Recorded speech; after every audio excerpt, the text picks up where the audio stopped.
Yo,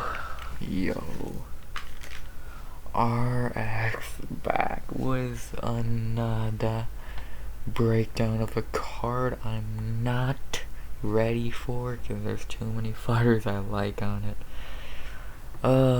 This is gonna be a tough card to watch.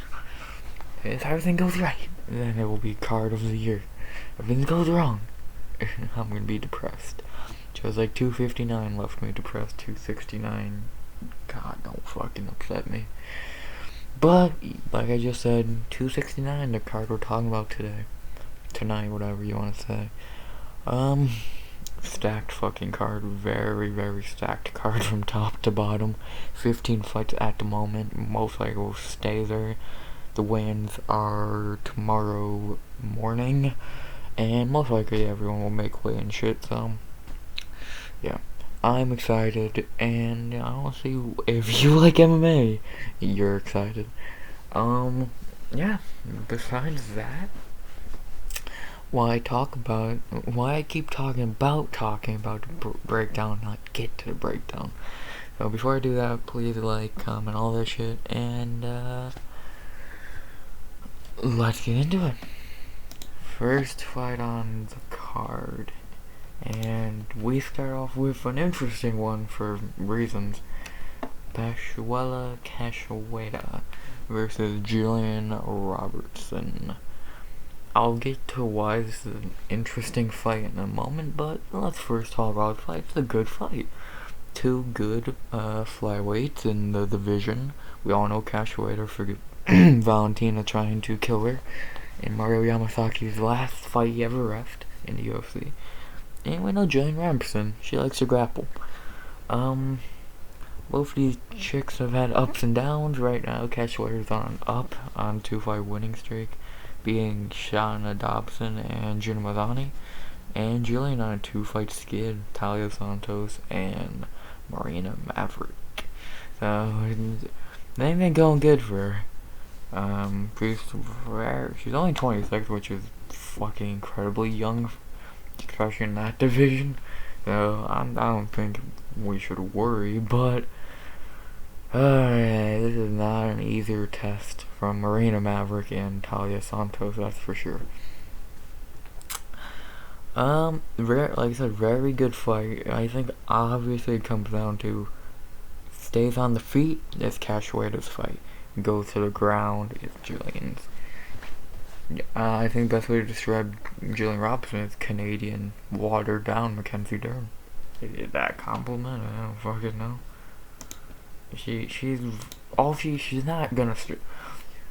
I think the best way to describe what I just said is that you're not worried about Jillian Robinson striking. Like, let's be honest. Unless she's fighting another grappler who's as bad as she is at striking, then you might be a little worried. But let's be honest, if she tries to strike with Cashweda, she's gonna get her head knocked off. But if you can get to the ground, then she might be her fight. And now to talk about the controversial part of this. Jillian Robertson is minus 400 to plus 300. What? When I saw those odds last week, I had to blink a couple times. I was like, what? Jillian Robertson shouldn't be minus 400 against anybody. Why? Why? And I thought these fucking bettors hate Cashweda. She was a dog against Gina Mazzani, and I even fucking called she's gonna win that. Gina fucking Mazzani. Jillian Robertson ain't no Gina Mazzani, but still, she shouldn't be 400. Fucking hell. She is the second biggest favorite on the card, I believe, behind Amanda Nunes. I can't make this shit up. I honestly fucking can't. She's a bigger favorite than people like Sean O'Malley, Santiago Ponzinibbio, Dominic Cruz, Marina Maverick, Bruno Silva. Why? I don't understand. if she gets to the ground, and I still don't think she's minus 400, maybe 250. But every fight starts on the feet. So, yeah, I don't know. Those odds make no sense. And hell, if I don't get into betting much, that's more for other good people that you know what they're talking about. But call me crazy, throw a fucking bet on Cashweda, man. I think she got this. I think she's gonna fucking go in there and wreck Julian Robertson. I could see a finish in the first or second. No offense to Julian Robertson, but is she really gonna be able to keep up with Cashweda? I fucking doubt it. I think we start off a card with a huge up, and start off the card with a huge upset. I think the zombie girl, third time in a row, she wins as being a dog. She was a dog against Dobson, because Dobson was just coming off her Acapulco win. She was the dog against Gene Mazzani, which still makes no fucking sense. Now she's a dog here. Why? I swear everyone just looks at her as that Valentina chicken like she's never done anything else. So I'm going with the plus 300 dog, which, by the way, to fix those odds, Cashweda should be like minus 160. And that's not because I'm picking her. She should just be the favorite. She should win this way. I would say minus 160 to plus 120 for Cashweda. I don't know why Jillian's minus 400, let alone the favorite, but whatever. I think Cashweda's gonna keep it on the feet and get it finish or decision. I'm picking finish. I'm going Cashweda by knockout in the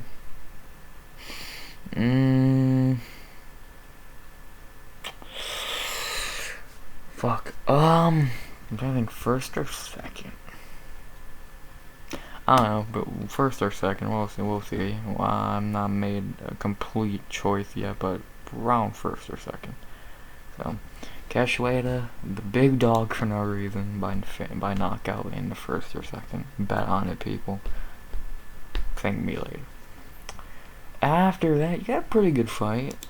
You got a fan favorite, and a guy we've not seen in a while, and that would be Randy Costa versus Tony Kelly. Tony Kelly we've not seen in a hot minute, over a year. And when he beat Alil Al-Quasis, I don't know how to say that name. And Costa's been off for about 4 months since the Giannis fight, where he gassed out. And second time he's done that, and now he's 2-2 in the UFC.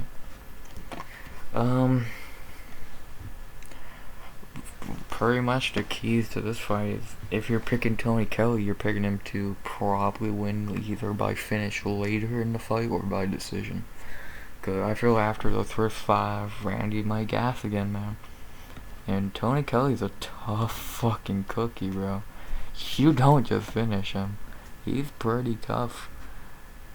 So, very good fight. Randy's one of the little underestimated prospects at bantamweight, I would say. Cause people look at Giannis and Shore and Fed and all those guys. Randy Costa falls under the radar a lot, but I think he's good. I think if he could get a gas tank, he's gonna be pretty fucking deadly, if you ask me. And with that being said, not much to say. Betting odds have Randy coming 200 to plus 170.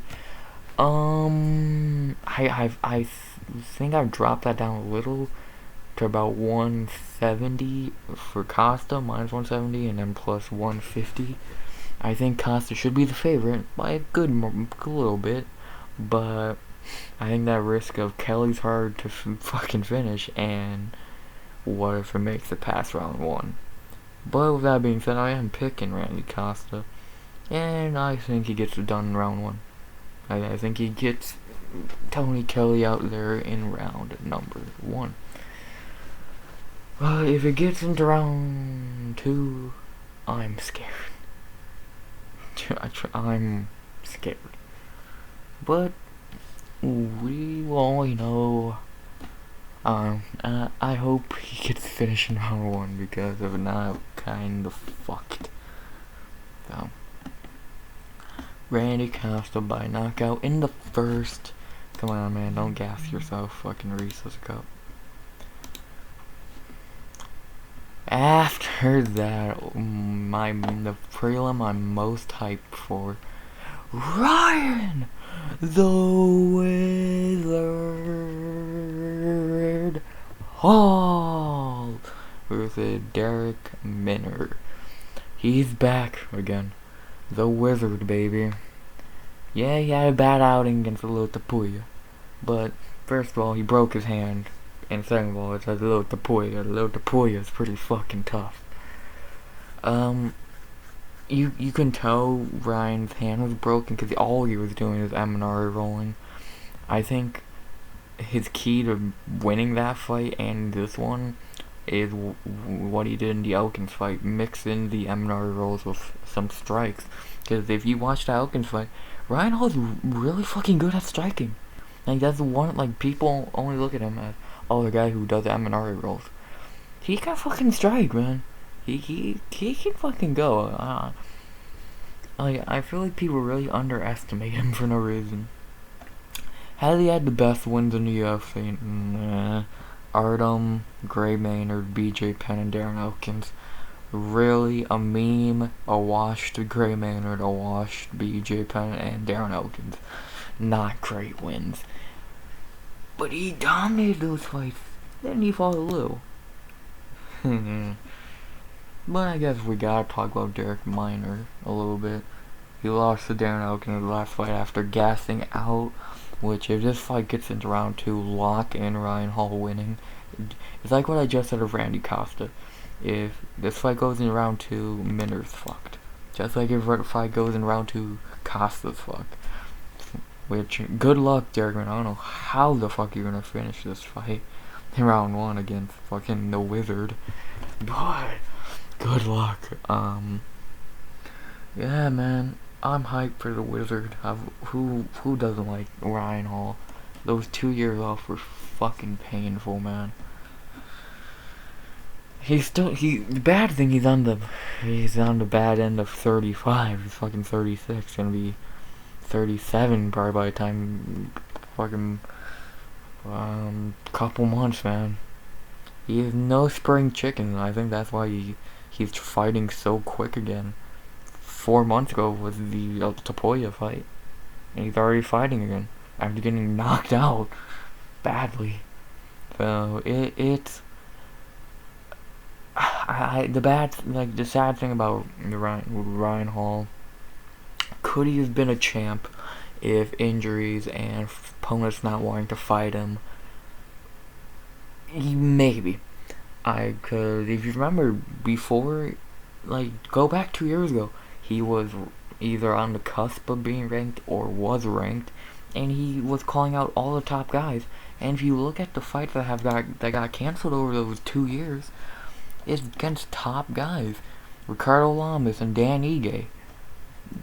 Ricardo Lamas back in 2020, before he retired, was ranked, and Dan Ige's fighting later on the card. So, I think Ryan Hall might go down one of the saddest stories in MMA. Like, could he have been better? Yeah. I don't know. Could he still get up in the rankings? I think so. Featherweight's kind of weak at the moment, at the bottom of the rankings. Could he be a top 10 guy, top 5? If he can show the striking he did against Darren Elkins, yeah, man, yeah. There's some interesting matchups. There's some very interesting matchups. Yeah. Like, I think the UFC doing this. Let's be honest, Derek Minner ain't winning this fight. What Minner is past to victory here? Striking? Wrestling? Hell no. This is a layup for Ryan Hall to see if he still got it. You can tell. And he's gonna show he still got it. if in his next fight, let's say a couple months from now, he's fighting who's a pretty good guy in the division right now. Let's just throw a name, Evoyev, or Monfer, however you say his name, and he gets dominated, then that probably means that down the road. But if he can go out here, pitch a shutout like he did against BJ, and then come back a couple months later and dominate, he's back, man. I'm going with the Wizard by submission, and either a submission or not. I think submission is the best bet in round 1, a submission or a knockout in round 2. He had Minners in a gas in round 1 like he did against Elkins, and probably get either subbed or finished. I don't see this fight going to decision, unless Ryan Hall goes easy on him like in the Lobov and Maynard fight, but I don't think he's going to do that. So I'm going the Wizard by submission in the first. I won't be shocked if it's in the second or even if it's a knockout. So the Wizard, Ryan Hall by submission in the first, and the betting odds have him minus 220 to plus 180. I think even the betting odds know this is a layup. After that performance against Sepoya, I might drop him to exactly 200. Even coming off a bad loss, he's still minus 220. So what does that tell you? The Wizard submission, baby. Let's go. After that, pretty big fight at flyweight. Not even the one on the main card. Alex Perez versus Matt Schnell. Did anyone actually care about this fight? No? Alex Perez is gonna win easily? Cool. Fuck, what did I say about this fight? I really don't care about this fight. Alex Perez has been off for crazy. First of all, I'll say it's crazy to think his last fight was 11 months ago against Figgy. Dude, I swear to God, it felt like a couple fucking months ago we were watching that fight. What the fuck is going on with time? Second of all, he's been off for fucking ever. Why has he been off for so long? And why are they giving him a layup like Matt Schnell? that I don't get that at all. Ain't he ranked like fucking 3rd or some shit in the division? Why are they getting a layup? And Matt Schnell coming off a bad loss to fucking Batorin, how do you say that guy's name? Well, I don't get it. I don't fucking get it. Not much to say here. I think Perez is gonna win easily. He is minus 330 to plus 260. I agree. I'd probably move him up to. I would probably move Perez up to around 450 to plus 300, 310 or some shit. I think it's kind of easy. Perez. I'm going Perez by decision. Not much to say. Matt Schnell ain't that good, and Alex Perez is not terrible, but I don't know. Yeah, I don't know if I don't know. Who really cares? After that, you got an actual really good women's fight here. Irvin Blanchfield versus Marina Maverick. The reason this fight came about because it was actually the first fight was supposed to be Macy Barber and Montella De La Rosa, but De La Rosa pulled out, and then Blanchfield stepped in, and then Barber pulled out, and Maverick stepped in. So Maverick stepped in for the chick she got robbed against, and now she's fighting here against Blanchfield, who fought a couple months ago, 2 months ago. Fucking, what a weird, what weird events.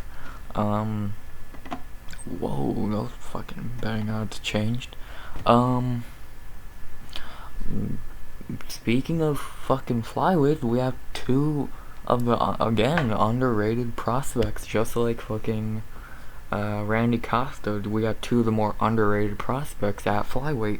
Everyone's talking about Manon Fierro and Casey O'Neill and Marina Akapova, etc., etc., etc. Marina Maverick is really undefeated in the UFC, and Blanchfield fucking wrecked Sarah Alpart. Is wrecking Sarah Alpart a real accomplishment?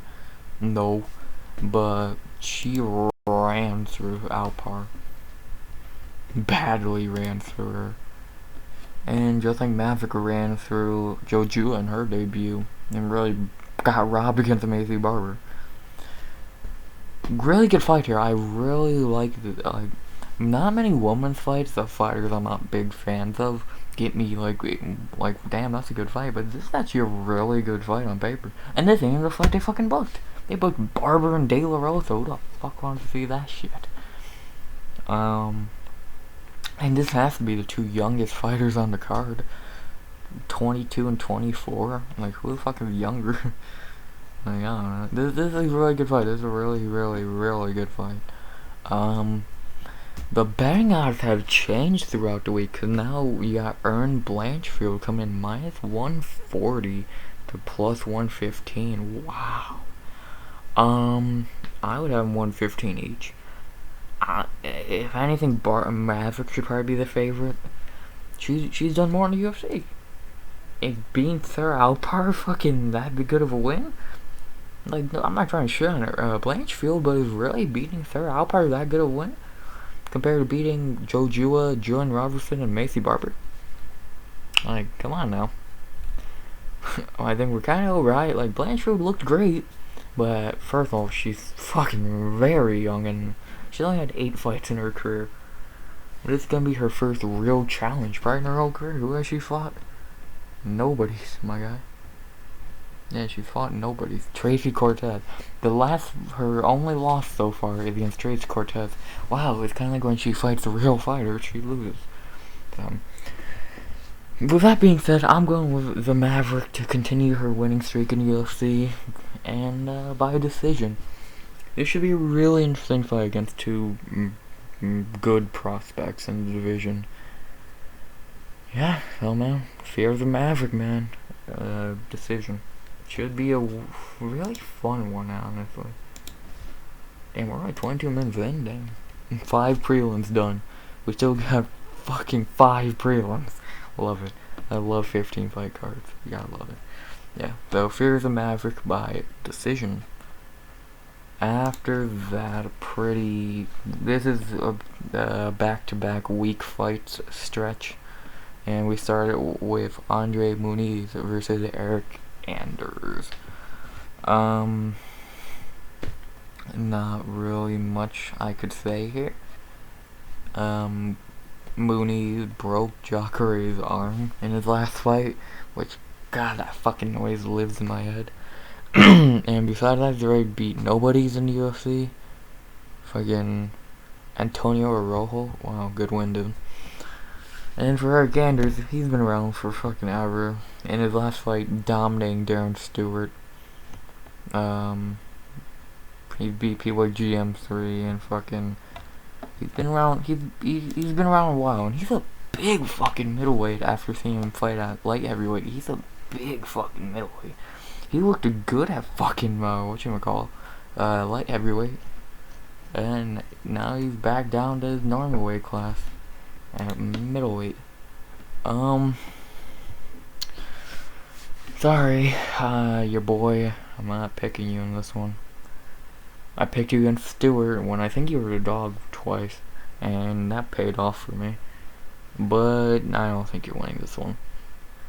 I think Muniz is just gonna take you down and wrestle fuck you for 3 rounds. And he's coming in at minus 140. Sorry about that. Yeah, he's coming at minus 140. I'd probably move him up to about 170-ish, a little higher. I think I could say I'm pretty confident in Muniz. All he has to do is, for what, not get knocked out. He's just gonna out wrestle Anders, so yeah.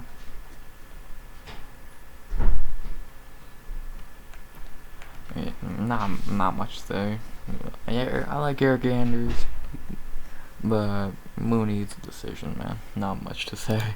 Maybe a submission. Please don't break his arm. I don't need another arm break. Thank you. Muniz decision. And this is the second fight on the streak of pretty shit fights. Bruno Silva versus Jordan Wright. This is Bruno Silva. Looked really good in the UFC so far. 2-0, 2-0, being Wellington Turman and Andrew Sanchez. Comeback win versus Sanchez looked good, and then Turman he just crushed, but Wellington Turman, not that hard of a win to be honest. Not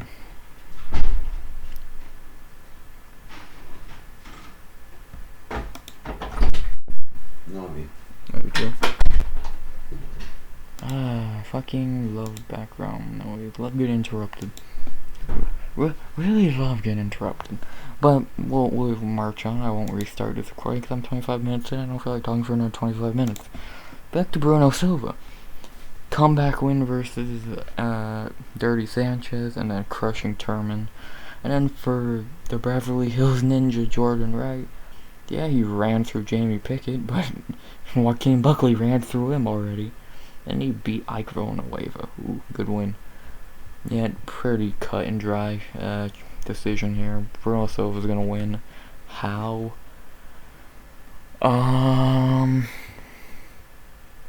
Damn. Silva could really win any way he wants, a knockout, a submission, or a decision. Fuck. Yeah, it's hard. I'll have to think on this, I really will. The betting odds have him at minus 370 to plus 290. Yeah. If anything, I might move him up to around 400. I'll honestly say I'll be surprised if he doesn't win this. He's been on a good hot streak the past couple fights. He looks good. He looks really good. For the first two fights, he's looked pretty good in UFC. So, yeah. Bruno Silva, by really whatever way he wants. But I don't have this. I don't know what I'm gonna pick yet. But I'm definitely going Bruno. And now we hit all the good fights on the card. 27 minutes in, and hell, I say that even though we've already had what 1, 2, 3, 4. You could say 4 good fights already on the early prelims, and now we hit 3 bangers to finish off the prelims and go into the pay-per-view. Bro, this card is too stacked, my guy. And we start off with a banger at the heavyweight division. Augusto Sakai versus Tai Tuivasa. Where do I start? Augusto Sakai sucks. He's not that good. He really should be on a 3-fight losing streak. He didn't beat Bogdan Ivanoyev. Overeem made him his bitch, and Trevino made him his bitch. He ain't that good. He beat Marcin Tybura and Andrei Arlovsky. Wow. Do you want a fucking round of applause? Not saying Tai Tuivasa's most recent win's been something to write home about. Stefan Struve, Henry Hunsucker, and Greg Hardy. Not much better. But at least he's winning, and he ain't a bitch like Sakai. Everyone loves Tai Tuivasa. How could he not? No one likes Augusto Sakai because he's, first of all, he's a blatant cheater against Bogdan Ivanoyev, who we need to see back already, by the way. Sakai's just not that good. Like, my boy, the Jedi, I swear to God, he's a closet Sakai fan. He said, oh, I'm so confident Sakai against Jairzinho, gets flatlined, he's picking him against Tai. Like, dude, if you're a closet Sakai fan, dude, it's okay, but he ain't that good. With that being said, I'm of course picking Tai Tuivasa. Even if Sakai was good, I'm still picking Tai Tuivasa, because how could you not pick Tai Tuivasa? And I say Tai Tuivasa puts this man to sleep in round 1 and gets that ranking back. Everyone's saying, and I'm not gonna lie, the key to winning this fight for Sakai is get to the ground. Exactly what Spivak did, exactly what fucking Ivanoyev did. If you can get to the ground, you probably beat Tai Tuivasa. But could Sakai get it to the ground? We'll see. I could totally see him going for a takedown, catching an uppercut, Derek Lewis, Curtis Blade style. So, I'm going Bam Bam Tuivasa by knockout in the first. I don't know how you couldn't pick Bam Bam Tuivasa. Who doesn't love Tai Tuivasa? Easily the most likable heavyweight. Him and Derek Lewis, I swear to God. Yeah, the betting odds are near even, which is insane. And I kinda fucking agree, man. I kinda agree. You know, like, yeah, I agree thinking about it. Yeah. So kinda ain't that good. Bam Bam, baby. Let's go, shoeies for everybody. Tuivasa knockout in the first. And I don't want to sound like I'm rushing through these, I'm really not. Just, I don't have much to talk about yet. Wait till I get to certain fighters, wink. But next fight on the card, another banger. Pedro Munoz versus Dominic the Dominator Cruz. We got fucking little Pedro versus the pretend bantamweight goat. Great fight. On prelims for a reason. There's better bantamweights fighting later. But good fight. Won't even lie, really good fight. I don't think Pedro Munoz is that good. Yeah, he KO'd Cody. He's beat this guy. He's beat that guy. But Aljo, he lost to. Frankie, he lost to. Jose, he get lost to. Jim Rivera, he had a war with. That's the Jimmy Rivera, man. Come on. Not saying Dominic Cruz has done much better. He beat that bum Casey Kenny, but before that, Henry Cejudo and Cody Garbrandt made him their bitch. And he took a 4-year break. Fucking, he took what 3 years off after Garbrandt lost and got an immediate title shot. Come on now, come on. Let's not be stupid. The UFC babies Dominic, if we're being honest. Like, he gets his ass beat by Cody, which literally I watched that fight like 20 minutes ago. Good fight. And then he gets a title shot against Triple C. Come on now, come on. And then he beats Case Kenny, which go shit. The betting odds have this at 110 apiece. I don't agree with this. I would have Dominic coming in around minus 130, minus 140. I think he'd definitely be the favorite in this one. And with that being said, I'm going with the Dominator. I don't think Pedro Munoz is that good, and if he fights like how he did, if he fights like anything like he did against Jose Aldo, he's gonna get beat. I'll say that. He won't get finished because Dominic Cruz doesn't finish anyone, but he'll get beat. With that being said, I'm going to Dominator by decision. It should be an interesting one. Should be a very interesting one. If Dominic cannot get kicked in the leg, he got this in the bag. So, I got Pedro Munoz gonna pull out some Cody Garbrandt shit and smack him around. So, I don't think he has to worry too much. Dominic Cruz by decision. And now the featured prelim before the main card. And it's a banger. Josh Emmett versus 50K Dan Ige. Oh boy, I'm hype. Emmett coming back after another year break because he takes a break after every fight. He gets injured every fucking fight. After having a war with Shane Burgos.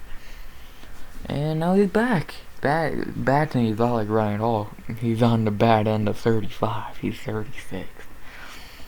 And then for Ige, fought 5 months ago. Korean Zombie beat the shit out of him. He KO'd Gavin Tucker. He lost to Calvin Qatar. 0-2 in main events. And he lost to Edson Barboza. And then he beat Marsan Bektik. So he's already 2-3 in his last 5. I don't think Ige is a top guy in the division. Yeah, his best win is Gavin Tucker.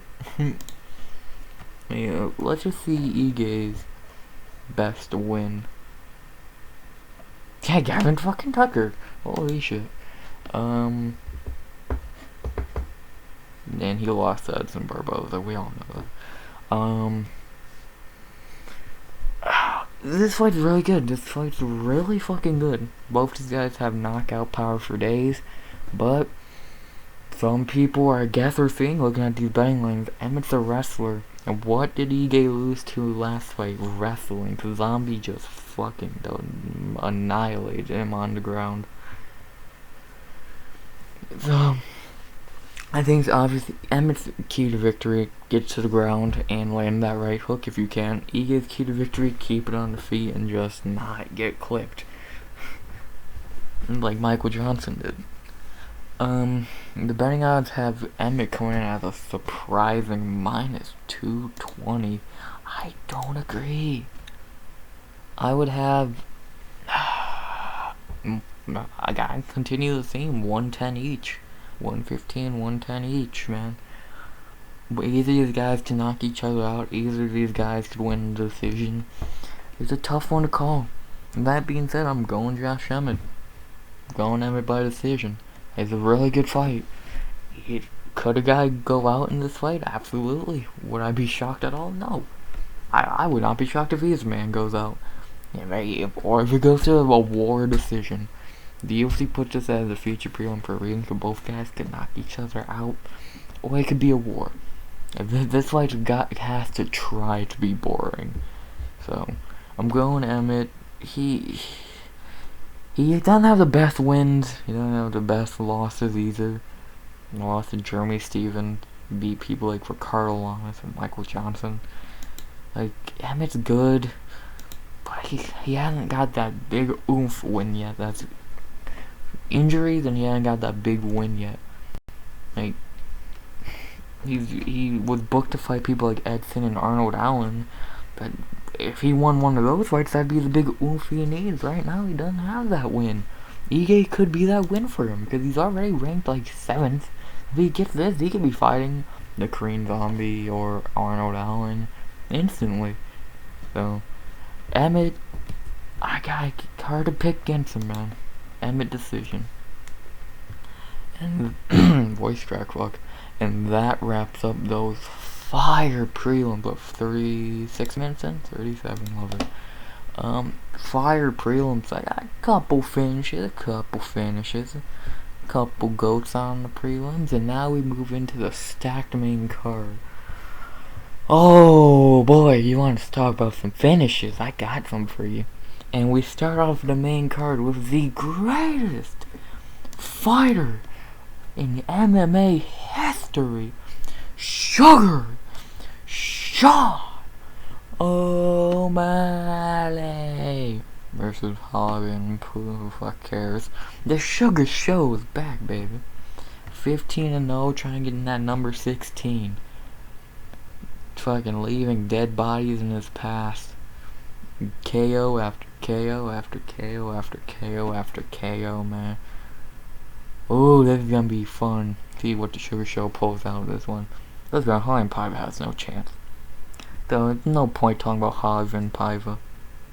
He has no fucking chance. But everyone knows that Kyler won that fight, or should have been a draw. And Sean's gonna get revenge for Kyler, man. The Sugar Show gonna get revenge for Kyler, man. You can't let his boy lose to this bum. Who the fuck's Holland Paiva? He's a fucking flyweight. He's not that good either. Sugar Show, man. Sugar Show. I'm hype. I'm scared. But I'm hype. The betting out is disrespectful. Only having O'Malley come in at -310. Dude, he should be 500 on the dot.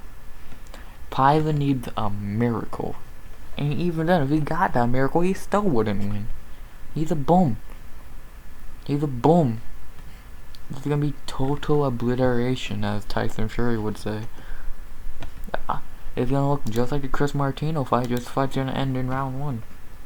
It's gonna look like just like the Tomato Can Alfredo fight, just gonna end in round 1 like it should've. It's gonna look just like the Eddie Wineland fight, gonna end in round 1. It's gonna be total obliteration. Then the greatest bantamweight and greatest fighter of all time. He's gonna win. Love him, hate him, he's undefeated, man. He's not gonna lose. 16-0, man. 16-0. Sugar Show.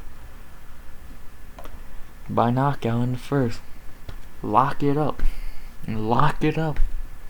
Lock of the card. The Sugar Show. Him and Amanda Nunes, the locks of the card. Lock it up. Sugar Show, knockout in the first. Gonna continue his winning streak and keep being the GOAT, undefeated. Who wants to smoke next? Nobody. No one wants to smoke. Yeah, Adrian Yanez is all talk till he actually gets that contract. He's all talk. You can keep talking. But the second you get that contract, you ain't signing that. Adrian, you know you ain't signing that. You know it, bro. You just know it. Let's be honest. You know if you get that contract, you ain't signing it. If you get that contract, you ain't signing it, bro. Well, Dominic, Piotr, Cody, Pedro, all ducking him, bro. Everyone's scared. I would be too. I don't want to fight the Sugar Show. I don't want to die. The heaviest hitter in UFC history, bro. I don't want to fight that. You crazy? So, Sugar Show, 16-0, knockout in the first. 15-0 to 16. Let's go. Sugar Show. And trust me, his knockout's gonna be the thumbnail of the recap video. Trust me. After that, Cody, No Love, Garbrandt versus Kai Kara France at flyweight. Oh, speak of the devil, Cody Garbrandt. Him and Sean almost fought at the fucking press conference earlier today. I'm a big Cody No Love fan. I've picked him against Font. I picked him against the Sunset. I picked him against fucking Pedro. He's fucked me a lot of times. He's fucked all his fans a lot of times, let's be honest. He just fights like a fucking idiot too much, man. He just needs to not fight like a fucking dipshit.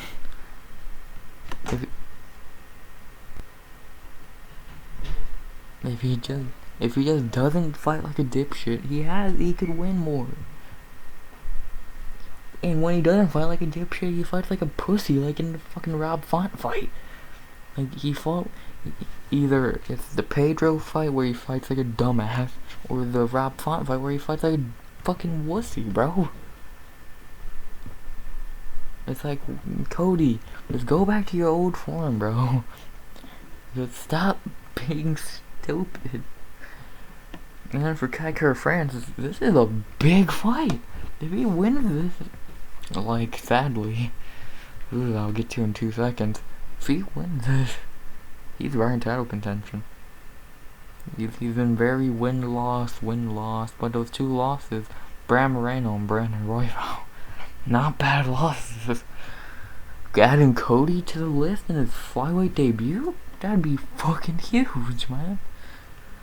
Oh god, I'm biased towards Cody No Love, and the betting odds have him at -175 to +150. I don't agree, man. Kai Kara France should be his favorite. I would have Kai Kara France at -180, 190 to +160. I'm not confident in Cody at all. Could he win? Yes. If he fights smart, yes. That's the problem. Can he fight smart? I hope he needs this. If he loses this, he's done. That'll be 1 in his last 5. He needs this, man. KKF is no slouch, though. KKF is no slouch. Cody. Just fight smart. Fight like the Cody Garbrandt of old. Everyone wants to see that Cody No Love back. So, let's see if we get it. I'm going Cody No Love, all biased. Knockout in the first. I'm not confident. Cody No Love, man. I'll always pick him. Let's go. Cody No Love. After that, the fight that should have been Leon Edwards and Jorge Masvidal, or even Leon Edwards and Khamzat Chimaev, but Leon Edwards is a little bitch who's scared of Khamzat. So, we got on the main card, Geoff Neal versus Santiago Ponzinibbio.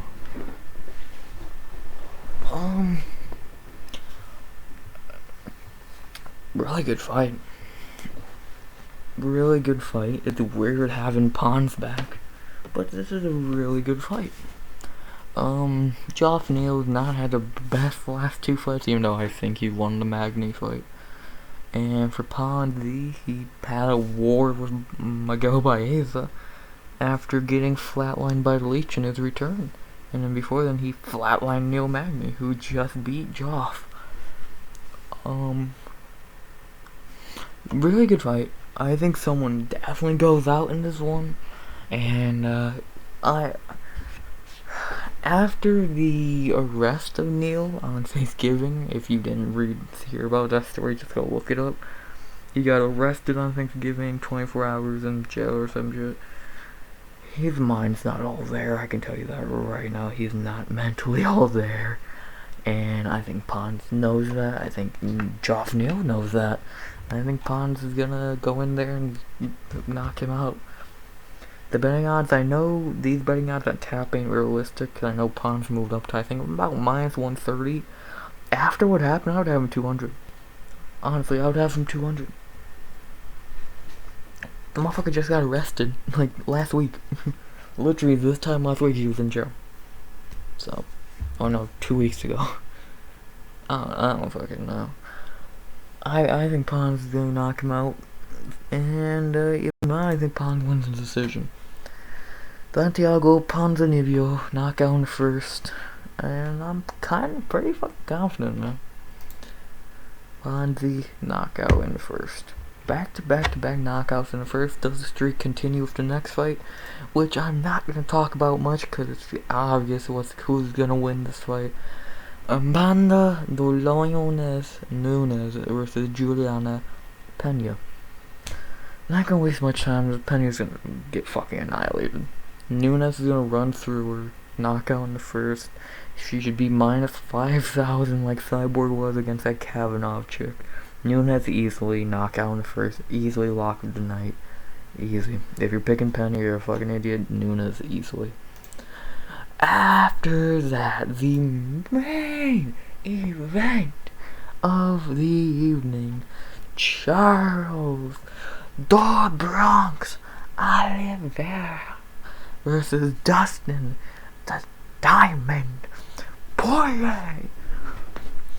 What a fight here that I am not excited to pick, because no bias at all.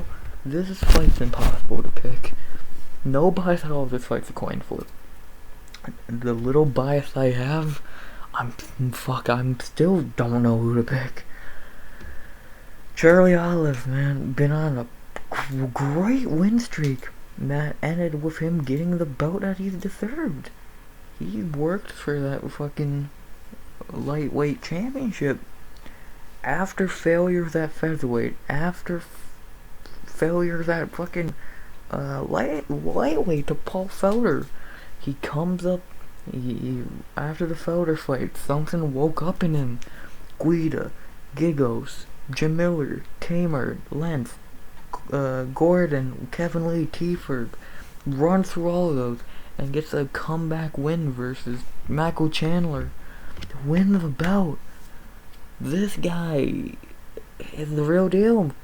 If you would have looked at this little guy named Oliveira after the Lamas fight or the Holloway fight, you would have been like, this guy's gonna be a UFC champion? Are you sure? Sure, come on, stop playing with me, you're funny. He became a UFC champion. He deserves it more than any fighter I've ever fucking thought. He deserves it, man. He deserves it. But then you come to the Diamond, beat Connor twice in a row.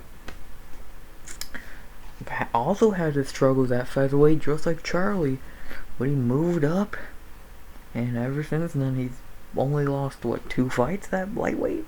Michael Johnson and Khabib, or just Khabib.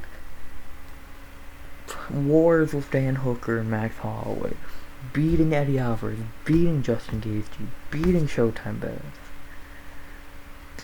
Like, he's the real deal. These are the 2 best lightweights currently in the world. Because Khabib's retired. These are 2 best lightweights. This is a coin flip.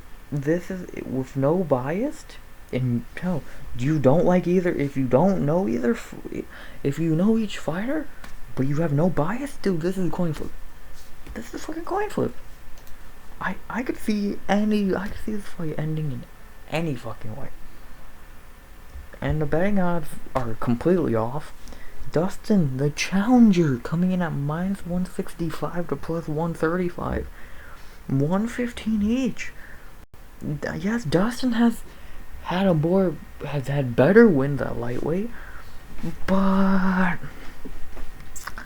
dude, how could you count out people count out Charlie Olives too much? I swear to God, I don't know why people count this guy out. Yeah, maybe back when he was at featherweight you could count him out. Dude, now he's at lightweight, he's a killer.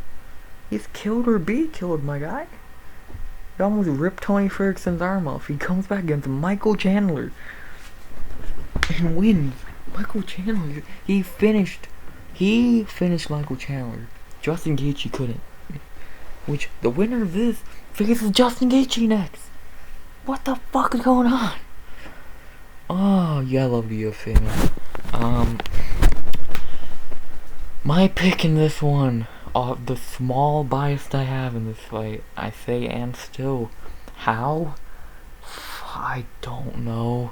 I'm not excited to pick a... I want to say decision. I don't think Charlie can make it that long and win a decision. I want to say submission. Is Dustin gonna be stupid? I want to say knockout. Did Dustin Poirier get knocked out? It's like, fuck, what do I do here? Oh, I'm not excited.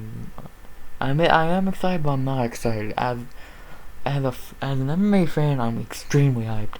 As a predictor, this shit sucks. I'm hyped. I'm going and still. I have no idea how, but by Saturday, I will have an outcome. Oh boy, this should be interesting. The fight between the two nicest fucking guys at lightweight. Nicest motherfuckers, man. That's just my picks. I'll go back through them right now. Cashweda finish in the first or second. Randy Costa knockout in the first. Ryan Hall submission in the first. Alex Perez decision. Marina Maverick decision. Andre Muniz decision. Bruno Silva, don't know how yet. Tai Tuivasa knockout in the first. Dom Cruz decision. Josh Emmett decision. Sugar Shao knockout in the first. Cody Garbrandt knockout in the first. Santiago Ponzinibbio knockout in the first. The GOAT knockout in the first. And Charlie Olives, I don't know how yet. My lock for the card's really Amanda, let's be honest. And then yeah. Nunes is my lock, man. That are my picks. I'm excited. You should be excited. Last pay-per-view of the year, and then we got one card next week. The last card of 2021, and then we get a 4-week break, which is gonna fucking suck, by the way. So I got 4 weeks off, or you think? I'm gonna be making some videos during those 4 weeks. Or a video. I don't know how many. Definitely making at least one. I don't know how many. It might not be more than one, but we'll see. I'm making at least one. So, hope you enjoyed the breakdown. You'll see me again, most likely, unless a lot of bad things go wrong, on Sunday for a recap. And yeah, this is premiering at 6 o'clock because the weigh-ins, or the ceremony and the weigh-ins are at 7. So I don't want to premiere at the same time as UFC because that's just fucking stupid. But yeah, besides that, guys, hope you enjoyed. Like, comment, sub, all that. Thank you, please. And yeah, man. RX out. Sugar Show 16-0.